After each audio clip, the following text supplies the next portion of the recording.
Me revoilà pour te raconter un peu Center Parks avec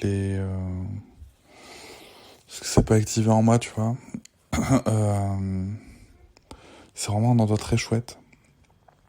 2 mois, c'était un peu tôt pour Lucas. Alors pour tout ce qui est balade en journée, tu vois, les moments où tu peux te promener, en tout cas pour couper et tout, si tu veux te promener juste, ce qu'a fait Noëlla, c'était chouette. Bon, l'Aquamundo à 2 mois, c'est-à-dire l'endroit où il y a les piscines et tout, piscine à vagues, il y a du monde, machin. Bon, 2 mois, c'est trop tôt. Et puis après, c'est vrai que le soir, tu vois, on a réussi à faire un resto, mais quand même, tu vois, enfin, moi, j'ai trouvé ça génial comme ambiance, tu vois, il y a plein d'enfants qui jouent et tout, personne se prend la tête. Je te racontais d'ailleurs après, mais voilà, à 2 mois, en fait, ça faisait juste trop de bruit, quoi. Trop de bruit, donc... Bon, je pense qu'on y retournera. Moi, je pense y retourner avec mes neveux en juin, un truc comme ça. Parce qu'il y a des chouettes trucs à faire avec eux, et avec Sarah. Et je pense que j'embarquerai ma mère dans la foulée. Mais je pense qu'on y retournera en famille, tu vois, même sans partenariat pour... c'est un chouette endroit. Par contre, c'est vrai que c'est un budget quand même. Mais bon, on verra. En tout cas, c'était un chouette endroit. Et c'était cool pour Sarah, tu vois, avec les activités et tout qu'elle a fait. Elle a choisi des activités. Ça, c'est un truc qui me dépasse, quoi. Enfin, qui me dépasse, que j'adore. Et en même temps, qui me dépasse, c'est que elle a, elle a, elle a une vraie... C'est un vrai sujet, la motricité en hauteur, tu vois, pour Sarah. Et, euh, et pourtant, elle a choisi des activités où elle va le faire, quoi. Comme le parcours Wistiti, tu vois, ou l'escalade. Elle m'a vraiment dit, papa, je veux faire l'escalade, quand elle a vu qu'il y en avait. Euh, et pour autant, si tu es sur place, elle se dépasse pas plus que ça, mais tu sens qu'elle se challenge un peu. Et c'est un truc, moi, tu vois, qui me rend fier d'elle.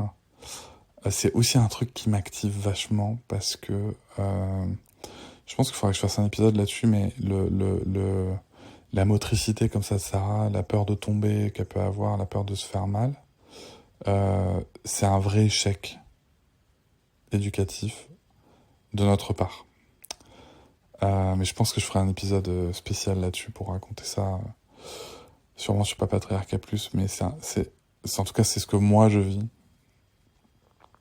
et qui me blesse, tu vois, dans notre parentalité. Même si, voilà, on a tous des trucs qu'on se dit, putain, j'aurais pu faire mieux sur ce point-là. Mais là, tu vois, c'est vraiment un truc où j'ai le sentiment d'avoir abandonné mon enfant et d'avoir vraiment raté quelque chose. Même si c'est quelque chose que je répare depuis maintenant plusieurs années. Mais voilà, et du coup, ça m'active en fait parce que à chaque fois qu'elle est en difficulté sur des trucs comme ça, tu vois, là, j'ai une vraie culpabilité, quoi. Une vraie culpabilité. Mais bon, j'en parlerai j'expliquerai plus en détail plus tard. Mais, euh, mais voilà, et en tout cas, moi je suis hyper fier, tu vois, j'étais hyper impressionné. Et il y a eu ce fameux toboggan. Il y a un toboggan en fait, à l'espèce de l'endroit qu'ils appellent les halles, où t'as les restos, le Carrefour Market, le bowling, les trucs comme ça. En fait, au milieu, tu rentres, c'est là où ils font les spectacles aussi pour les enfants. Et donc, t'as une petite scénette avec des endroits pour s'asseoir qui sert de terrasse à un resto. Et t'as un toboggan, en fait, qui est liquidal, dans une espèce de fausse pierre. Euh, et donc, tu peux monter et descendre, mais c'est vrai que le toboggan est assez noir et tout.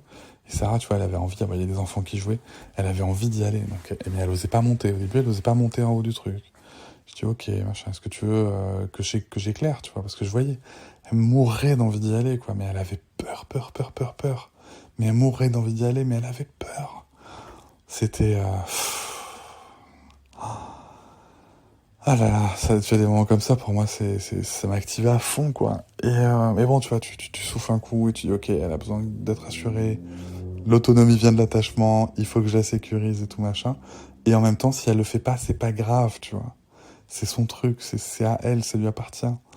Mais je me dis quand même, je l'ai dit, je dis, qu'est-ce que je peux faire, tu vois. Mais je dis, pourquoi t'as peur de t'abîmer, c'est trop noir et tout. Je dis, ok, viens, je mets là un peu de lumière. Elle me dit, mais viens avec moi et tout. Donc me voilà à me faufiler dans le truc qui est clairement pas fait pour un adulte d'1m93.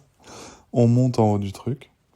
Et là, en fait, en effet, le toboggan, c'est tout noir dedans. C'est vraiment tout noir. Et ça aussi, tu vois, ça l'a fait un peu flipper. Et, euh, et du coup, je dis, ok, si tu veux, on descend ensemble, tu vois, par le toboggan. Me voilà parti à faire un toboggan une fois, deux fois. Elle commence à prendre la confiance. Tu vois, au début, je freinais beaucoup. Ensuite, j'ai arrêté de freiner, machin, etc. Et ensuite, elle arrive à monter toute seule. Mais il fallait quand même qu'on descende tous les deux. J'ai dû faire ça une bonne quinzaine de fois. Facile.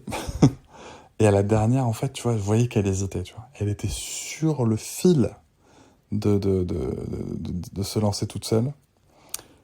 Et du coup, j'ai dégainé un truc que je dégaine. Je crois que c'est la première fois que je le dégaine. Je dis, tu sais, ma chérie, si t'arrives à trouver le courage de, de descendre toute seule, je t'achète un truc à la boutique. Parce qu'en fait, il y avait une boutique où il y avait des peluches, tu vois, et j'avais vu qu'elle avait jeté un peu les peluches.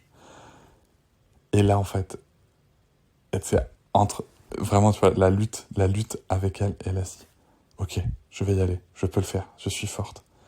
Et la voilà qui descend. Une première fois en freinant et tout, tu vois. Et là, donc, elle descend, je descends à mon tour après, je la retrouve en bas.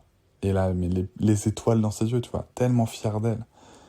Et hop, et puis alors après, par contre, c'était parti, quoi. Elle a fait que ça, mais en mode, dès qu'on n'avait pas une activité, fallait aller là-bas faire du toboggan, mais pendant 3-4 jours, quoi. Enfin, 3 jours, du coup. Et, euh, et c'était dingo.